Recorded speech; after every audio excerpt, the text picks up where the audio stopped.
Semangat pagi, salam anti korupsi. Pada malam ini saya ingin kita membicarakan tentang buronan. Nah, apa itu buronan?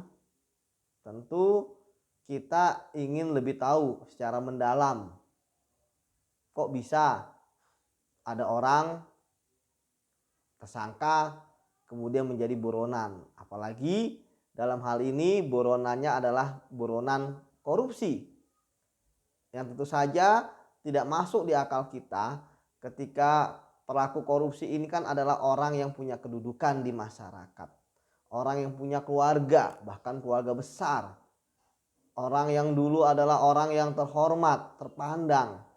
Dan kemudian kan dia juga tidak ujuk-ujuk menjadi atau sekejap lah menjadi pejabat. Tentu dari awal ya pendidikannya jelas. Nah, kenapa mereka harus melarikan diri? Seperti itu. Bukankah ketika mereka menghadapi permasalahan hukum menjadi tersangka, ya tentu hak-hak mereka akan dipenuhi. Ya, misalnya hak mendapatkan pengacara, hak mendapatkan perlindungan hak asasi manusia, hak-hak tahanan lainnya. Ya, berkomunikasi dengan keluarga misalnya. Kemudian juga bahkan hak untuk tidak memberikan keterangan. Karena sebagai tersangka dia punya hak untuk mengelak gitu kan. Namun mereka tetap melarikan diri. Yang akhirnya ada yang tertangkap, ada yang tidak tertangkap. Dari pengalaman saya, mengapa mereka melarikan diri? Karena pertama, kita paham bahwa korupsi adalah kejahatan yang bersama-sama, tidak sendiri. Bisa jadi salah satu faktornya adalah orang yang melarikan diri ini bukanlah orang yang menjadi otak dalam kejahatan korupsi ini. Ada yang lebih besar dari dia. Sehingga dia harus melarikan diri supaya tidak membongkar siapa pelaku sebenarnya, siapa teman-temannya, bagaimana peristiwa itu terjadi. Kemudian yang kedua, dia memang tidak mau terjerat masalah hukum apapun, kemudian hak-haknya apakah dipenuhi, kemudian juga dia menghadapi keluarganya dan sebagainya, dia tidak mau, dia tetap ingin melarikan diri. Artinya tidak ingin bertanggung jawab atas tindakan yang dilakukan. Nah, pengalaman saya memang ketika melarikan diri buronan itu tentu butuh uang banyak gitu kan. Kemudian berpindah-pindah tempat ya agar tidak diketahui oleh penyidik sehingga bisa ditangkap. Kemudian yang ketiga, buronan ini juga butuh jaringan ya untuk istilahnya kan bagaimana mereka itu kehidupannya gitu kan. Kan tiap hari pasti walaupun dalam pelarian butuh makan. Kemudian butuh kegiatan-kegiatan lainnya. Ya ketika menyamar banyak hal yang mereka ketika melarikan diri banyak hal yang mungkin yang mereka lakukan ya. Mereka menyamar, mengganti nama ataupun tindakan-tindakan lainnya. Ya. Ya misalnya kalau menyamar mungkin perawakannya diubah, mungkin ada rambutnya dipanjangin gitu kan, atau kemudian masang brewok gitu. Intinya supaya tidak ketahui, misalnya pakai topi kemana-mana seperti itu. Tetapi tentu kita paham kan, apalagi manusia itu makhluk sosial. Dia misalnya di usia 40 tahun dia melarikan diri. Artinya kan 40 tahun dia pasti sudah dari SD, SMP, SMA berkeluarga, punya keluarga besar, pasti berhubungan.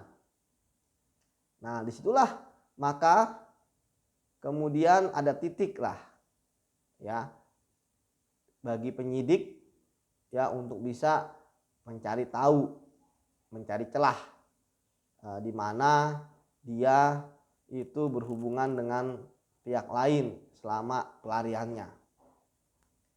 Ya kita paham bahwa korupsi itu kan melibatkan orang yang mempunyai kedudukan lah. Ya namanya juga penyelenggara negara. gitu kan. Kemudian yang kedua juga melibatkan uang yang banyak gitu kan. Dan yang ketiga tentu hilangnya kekuasaan.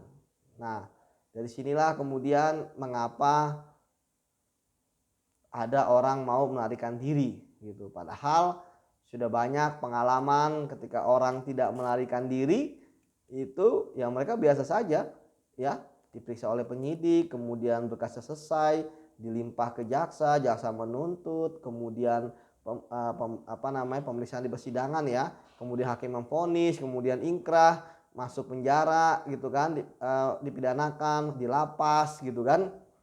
Ya kemudian keluar udah selesai gitu kan, tanpa perlu melarikan diri. Namun ya itulah sebuah dinamika, tidak semua kasus korupsi itu ya landai-landai saja, ada juga yang akhirnya seperti ini gitu, yang istilahnya harus ada yang tersangkanya melarikan diri.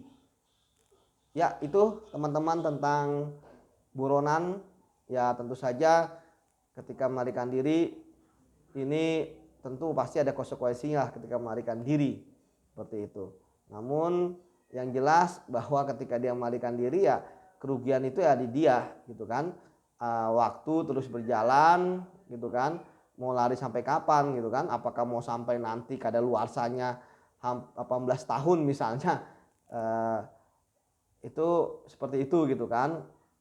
Tapi yang jelas bahwa sebenarnya melarikan diri itu bukan opsi yang baik lah terutama bagi pelaku tindak pidana korupsi, karena hak-haknya sebagai tersangka itu pasti akan dipenuhi ya. Misalnya tadi saya katakan mendapatkan penasihat hukum gitu kan, pendampingan gitu kan, kemudian berhubungan dengan keluarganya, bahkan dia pun tidak mengakui perbuatannya pun dan tidak mau diperiksa, yaitu haknya dia seperti itu. Itu teman-teman tentang buronan.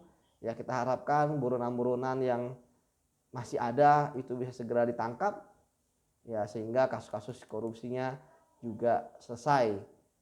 Artinya ditangkap bukan hanya orangnya saja, badannya aja ketangkep, tapi juga membongkar semua peristiwa yang dilakukannya, termasuk mengapa dia melarikan diri atau menjadi buronan, motifnya apa, apakah ada sesuatu keterangan yang disembunyikan sehingga dia harus melarikan diri, atau bahkan mungkin ketakutan seperti itu. Oke, terima kasih. Sampai ketemu di video berikutnya. Jangan lupa subscribe, like, share, dan komen. Terima kasih.